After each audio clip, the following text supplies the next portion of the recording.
Hello students. आज class +2 unit number 2 current electricity के lecture number 7 में हमारा टॉपिक है EMF, terminal potential difference and internal resistance के बारे में। तो सबसे पहले हम प्रीवियस कंसेप्ट्स जो हमने ऑलरेडी कवर किए हैं उनके ऊपर बेस्ड न्यूमेरिकल्स को ट्राई करेंगे कि जैसा कि आपको प्रॉब्लम नंबर 1 में स्क्रीन पे नजर आ रहा है, ए uniform wire of resistance capital R is cut into 3 equal lengths. तो जब आप किसी भी वायर को जिसका area of cross section uniform है उसको आप 3 इक्वल लेंथ्स में कट करोगे तो हर पार्ट की जो रेजिस्टेंस है वो 1/3 रह जाएगी टोटल रेजिस्टेंस का ना, क्योंकि resistance is directly proportional to length है ना। तो अगर हमने एक गिवन वायर को 3 बराबर हिस्सों में बांटा तो हर हिस्से की जो लेंथ है वो ओरिजिनल लेंथ का 1/3 होगी, तो रेजिस्टेंस भी 1/3 हो जाएगी R/3।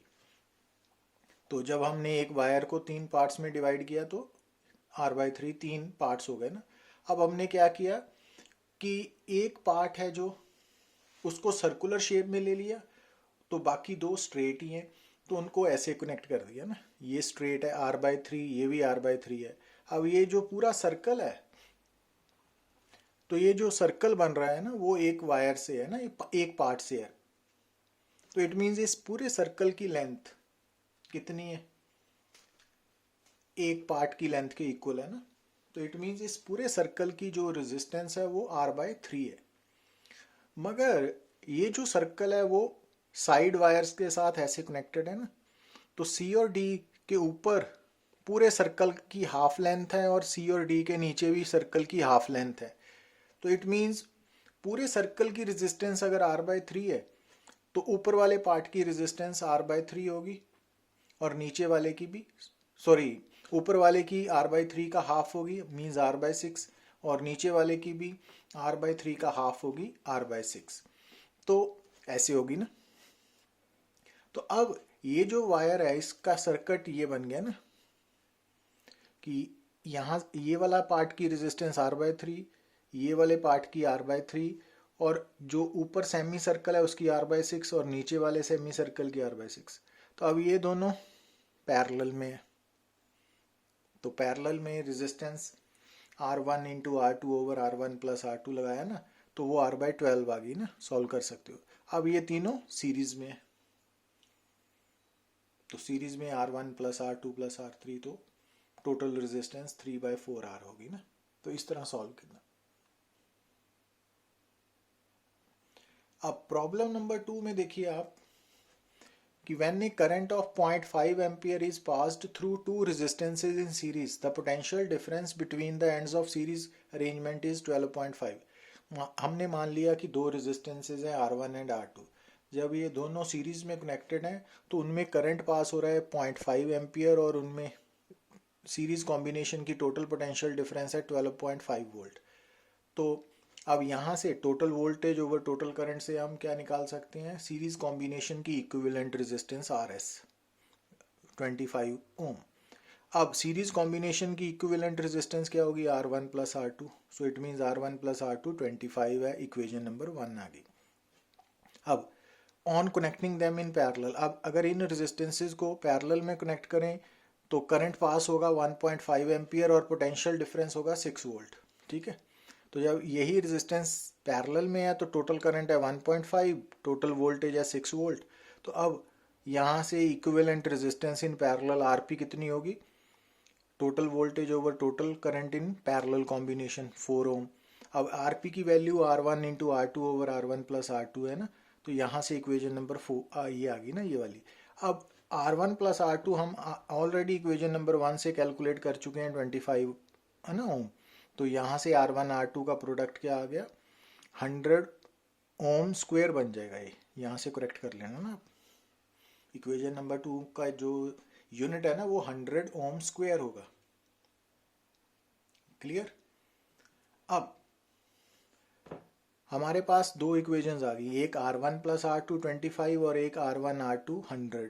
ठीक है, तो ये दो इक्वेशंस है ना, इनको सॉल्व करके हम R1 R2 की वैल्यू निकाल सकते हैं। तो इसके लिए हमने आइडेंटिटी यूज़ कर ली, R1 minus R2 whole square is equal to R1 plus R2 whole square minus 4R1 R2।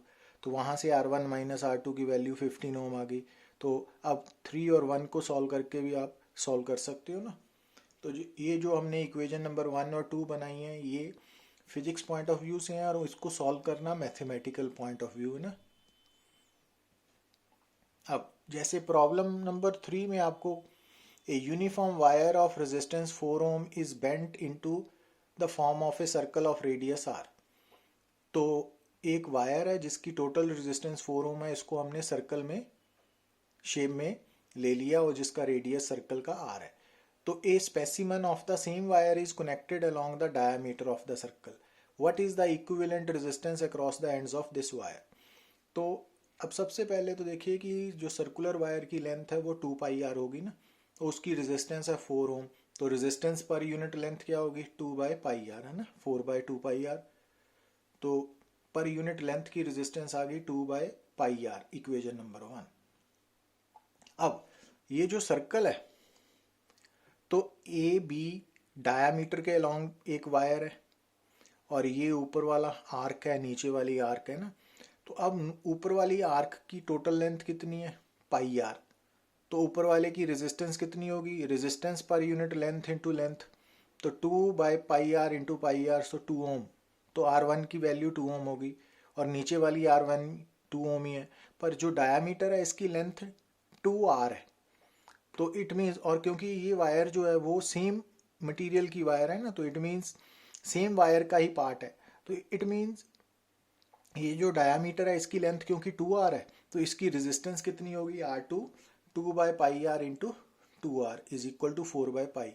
अब ये तीनों R1 R2 R1 पैरेलल में कनेक्टेड है ना, तो अब पैरेलल कॉम्बिनेशन से आप टोटल रेजिस्टेंस निकाल सकते हो। Got it. अब प्रॉब्लम नंबर 4 में आप क्या देख रहे हो कि एक रेजिस्टर है, रेजिस्टेंस है 30 ohm, is bent in the form of a circle as shown in figure. What is the effective resistance between A and B. अब ध्यान से देखिए कि अब इस केस में एंगल दिया हुआ है ना, कि ये जो ए और बी के बीच में आर्क है, ये सर्कल के सेंटर पे एंगल बना रही है 45 डिग्री, जिसको हमने थीटा ले लिया। तो इट मीन्स ये वाली बड़ी आर्क है, ये सर्कल के सेंटर पे कितना एंगल बनाएगी, 315 डिग्री है ना। अब यहाँ पे हम टोटल रेजिस्टेंस सर्कल की पूरी वायर की कितनी है, 30 ओम। तो रेजिस्टेंस पर यूनिट एंगल क्या हो गया, 30 बाय 360, क्योंकि पूरे सर्कल के सेंटर पे एंगल कितना होता है, 360 डिग्री। ठीक है, तो रेजिस्टेंस पर यूनिट एंगल हो गया 30 बाय 360 डिग्री। तो अब जो ऊपर वाली आर्क है उसका एंगल क्योंकि 315 डिग्री है, तो इट मीन्स ऊपर वाले की रेजिस्टेंस R1 कितनी होगी, 30 by resistance per unit angle into angle है ना, तो इतनी आ गई। और जो नीचे वाली आर्क है, ये वाली आर्क छोटी वाली R2, इसकी रेजिस्टेंस क्या होगी, 30 by 360 into 45 is equal to this one. अब ये R1 R2 they are connected in parallel, तो वहां से आप RP की वैल्यू निकाल सकते हो ना। Got it.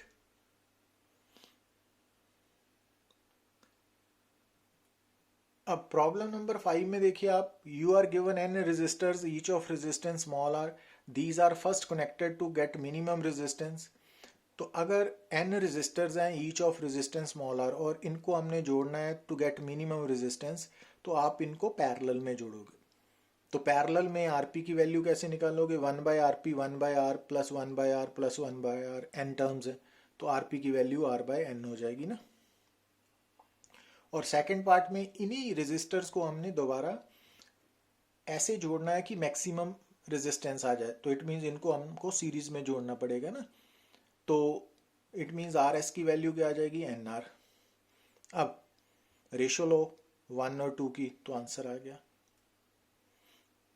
मैक्सिमम और मिनिमम रेजिस्टेंस की समझ होनी चाहिए ना, जब हम रेजिस्टर्स को, डिफरेंट रेजिस्टर्स को सीरीज में जोड़ते हो तो टोटल रेजिस्टेंस मैक्सिमम आएगी, और अगर पैरेलल में जोड़ते हो तो मिनिमम आएगी, इक्विवेलेंट रेजिस्टेंस।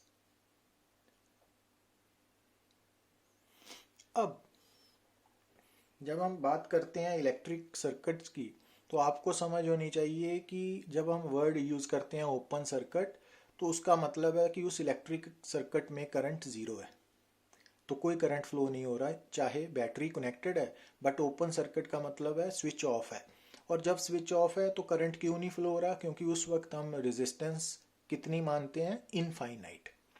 तो इनफाइनाइट होने के कारण करंट ज़ीरो होगा ना। तो ओपन सर्किट मीन्स सर्किट में करंट नहीं है और उस सर्किट की रेजिस्टेंस आपने इनफाइनाइट लेनी है।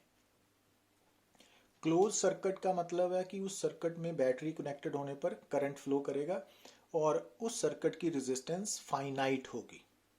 Close circuit means having finite resistance, और करंट फ्लो करेगा जब बैटरी से कनेक्टेड है ना।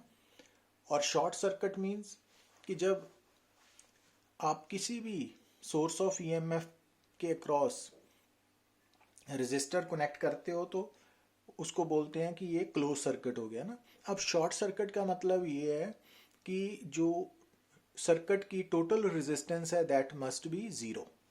तो जब टोटल सर्किट की रेजिस्टेंस ज़ीरो होगी तो उसको हम बोलते हैं शॉर्ट सर्किट। क्लियर? तो थ्योरेटिकली शॉर्ट सर्किट मीन्स कि सर्किट की टोटल रेजिस्टेंस ज़ीरो है, तो it means infinite current flow करेगा ना। अब अब हम बात समझने की कोशिश कर रहे हैं कि ये ऑलरेडी डिस्कस भी किया हुआ है कि जो सर्किट है, इलेक्ट्रिक सर्किट है, उसमें करंट कब फ्लो करेगा? जब सर्किट में सोर्स ऑफ ईएमएफ होगी ना। अब सोर्स ऑफ ईएमएफ बैटरी भी हो सकती है, सेल भी हो सकता है। एक्चुअली बैटरी हम जनरल वर्ड यूज़ करते हैं। जनरेटर भी हो सकता है, या कोई और सोर्स ऑफ ईएमएफ भी हो सकती है ना। पर अब यहाँ ध्यान से देखिए कि आपको यहाँ पे एक कंडक्टर नज़र आ रहा है ना, जिसके दो एंड्स है ए एंड बी, तो जिसकी रेजिस्टेंस है आर। तो इस कंडक्टर, अगर ये कंडक्टर किसी सोर्स ऑफ ईएमएफ के साथ कनेक्टेड नहीं है तो इस कंडक्टर के अंदर जो इलेक्ट्रिक फील्ड है वो ज़ीरो होगा। और एक बात और ध्यान में रखनी है कि जब हम कंडक्टर को सोर्स ऑफ ईएमएफ के साथ कनेक्ट करते हैं तो उस कंडक्टर के अंदर जो इलेक्ट्रिक फील्ड एस्टेब्लिश होता है वो कंजर्वेटिव नेचर का होता है। दैट्स वाई मैंने यहाँ पे सी डाला हुआ है ना, ईसी। तो कंडक्टर के अंदर जब भी इलेक्ट्रिक फील्ड पैदा होगा वो कंजर्वेटिव नेचर का होगा ना। और जब इलेक्ट्रिक फील्ड, जब ये कंडक्टर किसी सोर्स ऑफ ईएमएफ के साथ कनेक्टेड नहीं है तो एक तो उसके अंदर जो इलेक्ट्रिक फील्ड है कंजर्वेटिव वो ज़ीरो होगा, दूसरा करंट भी ज़ीरो होगा।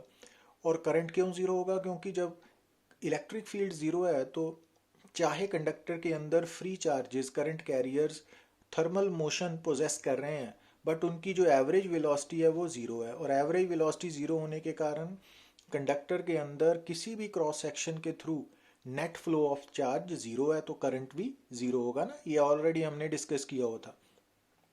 अब जैसे ही आप कंडक्टर को जोड़ते हो सोर्स ऑफ ईएमएफ के साथ, अब क्योंकि इस यूनिट में हम स्टेडी करंट्स के बारे में पढ़ रहे हैं तो steady currents are provided by battery और सेल। तो यहाँ पे हमने बैटरी शो कर दी है ना, सिंगल सेल बैटरी है ये, तो जिसका एक टर्मिनल बड़े वाला है, एक छोटा है ना। तो जो बड़े वाली लाइन है वो पॉजिटिव टर्मिनल कहते हैं, या इसको terminal at higher electric potential, और जो छोटी लाइन है उसको नेगेटिव टर्मिनल या एट लोअर इलेक्ट्रिक पोटेंशियल। तो जो सोर्स ऑफ ईएमएफ है ना, अब ध्यान देने वाली बात क्या है कि सोर्स ऑफ ईएमएफ के अंदर भी कंजर्वेटिव इलेक्ट्रिक फील्ड होगा, और जिस कंडक्टर के साथ, रेजिस्टर्स के साथ ये जुड़ी हुई है तो उनके अंदर भी कंजर्वेटिव इलेक्ट्रिक फील्ड होगा। अब कंजर्वेटिव इलेक्ट्रिक फील्ड पैदा होने के कारण, क्योंकि जब भी कोई कंडक्टर सोर्स ऑफ ईएमएफ के साथ कनेक्ट होगा तो उस कंडक्टर के अंदर जो कंजर्वेटिव इलेक्ट्रिक फील्ड है वो एस्टेब्लिश हो जाएगा, मींस नॉन ज़ीरो हो जाएगा। और average velocity of current carrier, जिसको सिर्फ ड्रिफ्ट वेलोसिटी बोलते हैं, वो भी नॉन ज़ीरो हो जाएगी और करंट भी नॉन ज़ीरो हो जाएगा। और अगर हम मान लें कि इस कंडक्टर में जो करंट कैरियर्स हैं वो पॉजिटिवली चार्ज हैं, तो positively charge current carriers conductor के अंदर in the presence of electric field किस तरफ मूव करते हैं? Along the direction of electric field. और किस वेलोसिटी के साथ मूव करते हैं? वो थ्योरेटिकली बोलते हैं ड्रिफ्ट वेलोसिटी के साथ, है ना। तो ये बोला हमने। अच्छा, अब जैसे ही आपने इस कंडक्टर को बैटरी की या सोर्स ऑफ ईएमएफ के साथ कनेक्ट किया, तो कंडक्टर का एक एंड हायर पोटेंशियल पे हो जाएगा, एक लोअर पे। तो कंडक्टर के दोनों एंड्स के बीच पोटेंशियल डिफरेंस एस्टेब्लिश होगा। और ये जो कनेक्टिंग वायर्स है, इनकी रेजिस्टेंस हम थ्योरेटिकली ज़ीरो एज्यूम करेंगे। तो ठीक है, इस कारण ये कनेक्टिंग वायर जितनी मर्जी छोटी बड़ी की जा सकती हैं, क्योंकि इनकी रेजिस्टेंस तो ज़ीरो है। अब जब कंडक्टर के साथ बैटरी कनेक्ट होने पर कंडक्टर के अंदर चार्ज फ्लो होगा Q, तो ये positive charge higher potential end से लोअर पोटेंशियल एंड की तरफ आएगा, और उसके बाद ये कनेक्टिंग वायर्स के थ्रू होता हुआ बैटरी के नेगेटिव टर्मिनल पर पहुंचेगा। अब करंट एस्टेब्लिश होने का मतलब है कि ये जो चार्ज है ना, ये पूरा सर्किट कंप्लीट करना पड़ेगा इसको। अब जब ये चार्ज नेगेटिव टर्मिनल तक पहुंच गया, तो उससे आगे अगर इसने जाना है तो उसके लिए, क्योंकि जो सोर्स ऑफ ईएमएफ के अंदर कंजर्वेटिव इलेक्ट्रिक फील्ड है ना, तो उसके अगेंस्ट इसको मूव करना पड़ेगा। सोर्स ऑफ ईएमएफ के अंदर जो फ्री चार्ज है उसको सर्किट में करंट एस्टेब्लिश करने के लिए lower potential to higher potential move करना पड़ेगा ना। तो इसके लिए उसको वर्क करना पड़ेगा, और उस वर्क के लिए जो एनर्जी रिक्वायर्ड है वो सोर्स ऑफ ईएमएफ के अंदर जो इंटरनल प्रोसेस हो रहा है वहाँ से मिलेगी।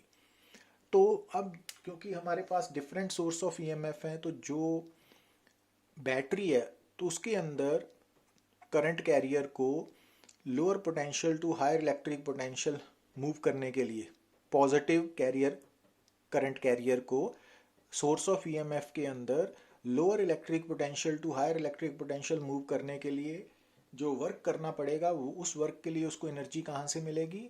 सोर्स ऑफ ईएमएफ के अंदर जो इंटरनल प्रोसेस हो रहा है। तो अगर ये बैटरी है तो बैटरी के अंदर internal process means chemical reaction हो रहा है, तो वहाँ से केमिकल एनर्जी से वर्क करने के लिए उसको एनर्जी मिलेगी। और अगर ये सोर्स ऑफ ईएमएफ जनरेटर है तो उस केस में जो वर्क है उसके लिए जो एनर्जी है वो कहाँ से मिलेगी? मैकेनिकल एनर्जी से। And so on. अगर सोलर सेल है तो वहाँ सोलर एनर्जी से, है ना। तो बात समझने की ये है कि सर्किट में करंट को एस्टेब्लिश करने के लिए जो सोर्स ऑफ ईएमएफ है उसको कुछ एनर्जी खर्च करनी पड़ेगी, क्योंकि एनर्जी खर्च करने पर ही जो current carrier positively charge current carrier है वो सोर्स ऑफ ईएमएफ के अंदर lower to higher electric potential terminal की तरफ जा पाएगा और सर्किट कंप्लीट होगा ना। सो अब वर्क सोर्स ऑफ ईएमएफ के अंदर पॉजिटिवली चार्ज करंट कैरियर को लोअर इलेक्ट्रिक पोटेंशियल से हायर इलेक्ट्रिक पोटेंशियल की तरफ ले जाने के लिए जो वर्क करना पड़ेगा, उस वर्क को करने के लिए इस सोर्स ऑफ ईएमएफ में इंटरनल प्रोसेस के कारण एक नॉन कंजर्वेटिव इलेक्ट्रिक फील्ड पैदा होगा। ठीक है, नॉन कंजर्वेटिव इलेक्ट्रिक फील्ड पैदा होगा EN। तो ये जो नॉन कंजर्वेटिव इलेक्ट्रिक फील्ड है, इसके कारण जो सोर्स ऑफ ईएमएफ है उसके अंदर जो फ्री चार्ज है वो lower electric potential to higher electric potential पहुंच पाएगा। ठीक, तो इट मीन्स आपको समझना क्या है कि सर्किट में करंट को एस्टेब्लिश करने के लिए जो सोर्स ऑफ ईएमएफ है उसके अंदर पॉजिटिव फ्री चार्ज को lower electric potential to higher electric potential भेजने के लिए वर्क करना पड़ेगा। और वो वर्क कौन करता है कि इस सोर्स ऑफ ईएमएफ के अंदर कौन पैदा होता है? नॉन कंजर्वेटिव इलेक्ट्रिक फील्ड, जो ये वर्क करता है। Got it? तो इट मीन्स, और इसके कारण ही सर्किट में जो करंट है वो एस्टेब्लिश होता है। अब एक बात और यहां से ध्यान में रखनी है कि जो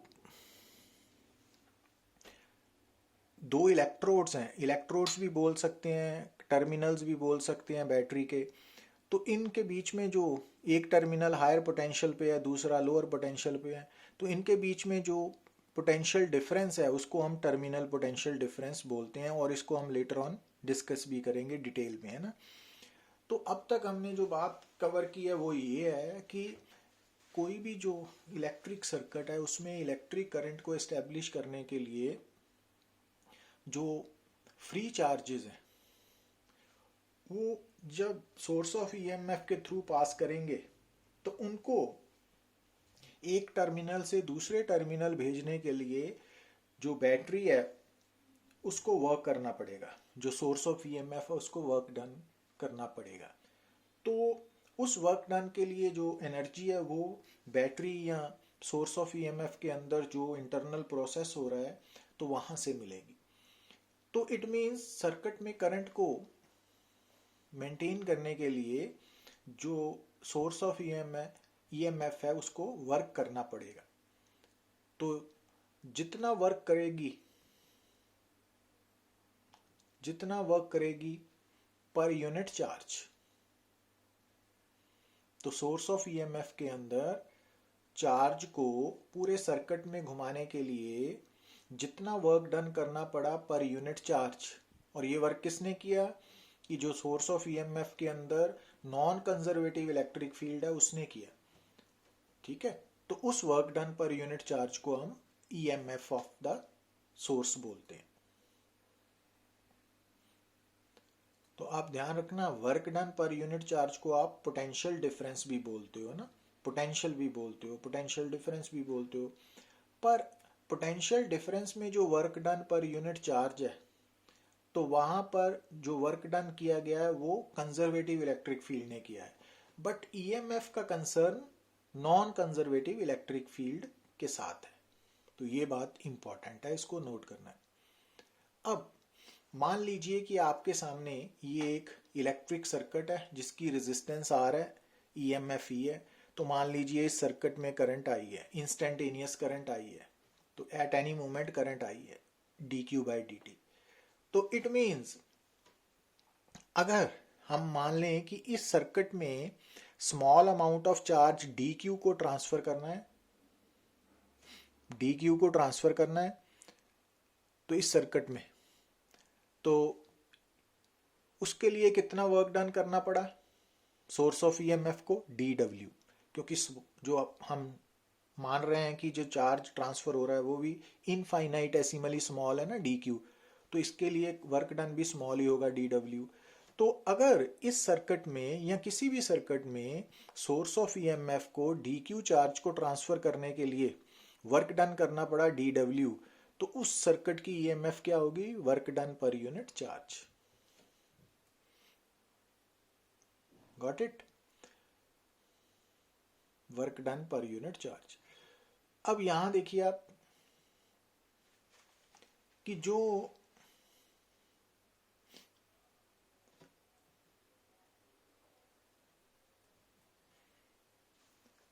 ईएमएफ है, अगर किसी सेल या बैटरी के अंदर या कोई भी सोर्स ऑफ ईएमएफ है तो उसके कारण जो सर्किट में करंट फ्लो कर रहा है, तो इट मींस चार्ज ट्रांसफर हो रहा है ना। तो अगर किसी भी इलेक्ट्रिक सर्किट में डी क्यू चार्ज को ट्रांसफर करना है, ठीक है, स्मॉल अमाउंट ऑफ चार्ज को ट्रांसफर करना है, तो उसके लिए जो सोर्स ऑफ ईएमएफ है उसको कितना वर्क डन करना पड़ेगा। तो क्योंकि ईएमएफ होता है work done per unit charge, तो फिर वर्क डन क्या हो गया, चार्ज इनटू ईएमएफ। तो इट मींस आज के बाद अगर हमसे कोई पूछे कि एक इलेक्ट्रिक सर्किट है उसमें टोटल चार्ज ट्रांसफर हो रहा है और उस चार्ज को सर्किट में ट्रांसफर करने के लिए जो सोर्स ऑफ ईएमएफ है, बैटरी है, उसने कितना वर्क डन किया, तो आपने कौन सा फार्मूला अप्लाई करना है, work done is equal to जितना चार्ज ट्रांसफर हुआ इनटू ईएमएफ, ठीक है ना। तो ये स्मॉल है ना, तो इसको टोटल कन्वर्ट करने के लिए आप इंटीग्रेट कर सकते हो। तो जो सेल या बैटरी है उनका ईएमएफ कांस्टेंट है, ठीक है ना। तो जो एसी जनरेटर है उसका ईएमएफ वेरिएबल है, तो वहाँ इंटीग्रेशन की हेल्प लेंगे ना हम, तो ये फर्दर ऑन डिस्कस करेंगे। अब ये जो वर्क डन किया सोर्स ऑफ ईएमएफ ने डी क्यू चार्ज को ट्रांसफर करने के लिए, तो इस वर्क डन को करने के लिए सोर्स ऑफ ईएमएफ को कितनी एनर्जी कंज्यूम करनी पड़ी या सर्किट को प्रोवाइड करनी पड़ी, इस वर्क डन के इक्वल। तो अगर आपसे कोई पूछे कि एक इलेक्ट्रिक सर्किट है, उसमें जो सोर्स ऑफ ईएमएफ है उसने इतना चार्ज सर्किट को ट्रांसफर किया, तो आप बताओ कितना वर्क डन करना पड़ा सोर्स ऑफ ईएमएफ को, तो आप इक्वेशन नंबर 2 यूज करोगे। और अगर वहाँ पे पूछा जाए कि आप बताइए कितना एनर्जी कंज्यूम करनी पड़ी, खर्च करनी पड़ी, स्पेंड करनी पड़ी सोर्स ऑफ ईएमएफ को, तब भी इक्वेशन नंबर 2 ही होगी, ठीक है ना। और कितनी एनर्जी सर्किट को सप्लाई की, तब भी यही फार्मूला यूज होगा। अब क्योंकि करंट है D Q by D T, तो डी डब्ल्यू क्या हो गया, तो डी क्यू की जगह हमने आई डी टी लिख लिया ना, तो ऐसे भी कर सकते हैं। और D W by D T है rate of doing work, power है ना, तो कितनी इलेक्ट्रिक पावर सर्किट को सोर्स ऑफ ईएमएफ ने सप्लाई की, तो उसके लिए आप इक्वेशन नंबर 4 को यूज कर सकते हो।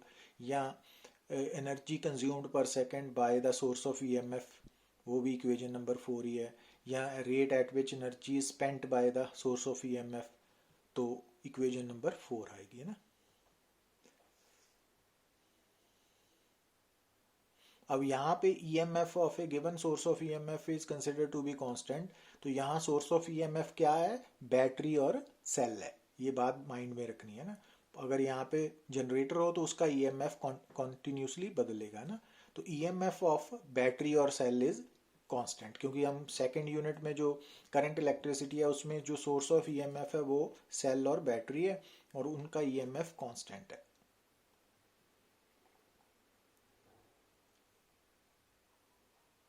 अच्छा, ये बात भी, जो ईएमएफ है वो स्केलर क्वांटिटी है, और प्लस जो एसआई यूनिट है वो वोल्ट ही है। तो क्योंकि पोटेंशियल डिफरेंस का फार्मूला भी work done per unit charge है, ईएमएफ का भी work done per unit charge, पर दोनों में फ़र्क क्या है कि जो पोटेंशियल डिफरेंस है उसमें वर्क डन जो है वो due to conservative electric force है, और यहाँ पर ईएमएफ के केस में जो वर्क डन है वो बाय नॉन कंजर्वेटिव इलेक्ट्रिक। और यूनिट दोनों का, दोनों ही स्केलर क्वांटिटीज है, दोनों के एसआई यूनिट्स वोल्ट हैं, और 1 वोल्ट 1 जूल पर कूलम के इक्वल है। तो ये बातें आपने माइंड में रखनी है, काफ़ी इंपॉर्टेंट बात है। तो अब बात करते हैं इंटरनल रेजिस्टेंस। अब एक्चुअली जब हमने सर्किट का एनालिसिस किया कि सर्किट में जब करंट फ्लो हो रहा है तो जो चार्ज है ना वो कंडक्टर के अंदर तो फ्लो कर ही रहा है, जो सोर्स ऑफ ईएमएफ है उसके अंदर से भी पास कर रहा है। तो इट मीन्स जो सोर्स ऑफ ईएमएफ है जब उसके अंदर से फ्री चार्ज पास करेगा, तो अगर सोर्स ऑफ ईएमएफ के अंदर फ्री चार्ज के मोशन को ऑब्स्ट्रक्शन मिलेगी, है ना, रुकावट मिलेगी, तो वो ऑब्स्ट्रक्शन सोर्स ऑफ ईएमएफ के अंदर मिल रही है ना, तो उस रेजिस्टेंस को हम बोलेंगे इंटरनल रेजिस्टेंस। तो जो इंटरनल रेजिस्टेंस है उसका कंसर्न किसके साथ है, सोर्स ऑफ ईएमएफ के साथ, बैटरी सेल जनरेटर के साथ है, ठीक है। तो जो सर्किट की रेजिस्टेंस है उसको हम एक्सटर्नल रेजिस्टेंस बोलते हैं, गॉट इट। और इंटरनल रेजिस्टेंस स्केलर क्वांटिटी है, एसआई यूनिट ओम ही है तो resistance he, but internal resistance means resistance of source of EMF. अब टर्मिनल पोटेंशियल डिफरेंस की बात करें तो इसकी डेफिनेशन को अभी आपने याद रखना है कि it is the potential difference between the terminals of source of EMF when the circuit is closed. ठीक है, कि जब सर्किट क्लोज्ड है मींस जब सोर्स ऑफ ईएमएफ सर्किट में कनेक्टेड है और सर्किट में करंट फ्लो कर रहा है, तो उस वक्त जो बैटरी है या सेल है उसके टर्मिनल्स के बीच में जो पोटेंशियल डिफरेंस है उसको हम टर्मिनल पोटेंशियल डिफरेंस बोलते हैं। तो इसको हम लेटर ऑन और क्लियर करेंगे, बट अभी ये डेफिनेशन याद रखनी है। और लास्ट में यहाँ पे आ रहा है कि factors affecting the internal resistance, कि क्योंकि यहाँ पे हम बात कर रहे हैं इंटरनल रेजिस्टेंस ऑफ बैटरी। तो जो बैटरी है उसकी जो इंटरनल रेजिस्टेंस है, एक तो डायरेक्टली प्रोपोर्शनल है distance between the two terminals और इलेक्ट्रोड्स। ठीक है ना, कि जो बैटरी के दो इलेक्ट्रोड्स हैं तो उनके बीच में जितनी ज़्यादा दूरी होगी तो रेजिस्टेंस उतनी ज़्यादा होगी, एंड वाइस वर्सा। और दूसरा है inversely proportional to surface area of the electrode. तो इलेक्ट्रोड्स का सरफेस एरिया जितना ज़्यादा होगा उतनी इंटरनल रेजिस्टेंस कम होगी, एंड वाइस वर्सा। ठीक है। और एक बात और कि जो इंटरनल रेजिस्टेंस है वो कंसंट्रेशन ऑफ इलेक्ट्रोलाइट पे भी डिपेंड करती है, और उसके साथ साथ टेम्परेचर पर भी। ये टेम्परेचर वाला पार्ट इंपॉर्टेंट है कि किसी भी सेल और बैटरी का जितना टेम्परेचर ज़्यादा होगा उसकी इंटरनल रेजिस्टेंस और कम होगी, है ना। तो अब इसका इफेक्ट, टेम्परेचर का इफेक्ट आप नोट करते हो कि जब हम इन समर जब आप एक्टिवा को या कार को स्टार्ट करते हो तो बैटरी जो है तो सेल्फ स्टार्ट करते हो तो क्या होता है कि इजीली स्टार्ट हो जाती है ना। पर वही कार या एक्टिवा के केस में जब हम बात करते हैं विंटर्स की, जब टेम्परेचर फॉल हो चुका है ना, तो उसको जब स्टार्ट करते हो सुबह सुबह तो एक दो बार सेल्फ लगानी पड़ती है ना, तो थोड़ा मुश्किल आती है। तो उसका कारण क्या है कि इन विंटर्स टेम्परेचर के कम होने के कारण जो इंटरनल रेजिस्टेंस है बैटरी की वो ज़्यादा है, और जितनी इंटरनल रेजिस्टेंस ज़्यादा होगी तो उतना वो सर्किट को करंट कम सप्लाई करेगी ना। इस बात को हम नेक्स्ट लेक्चर में समझेंगे, तो ये पॉइंट इंपॉर्टेंट है। Thank you very much.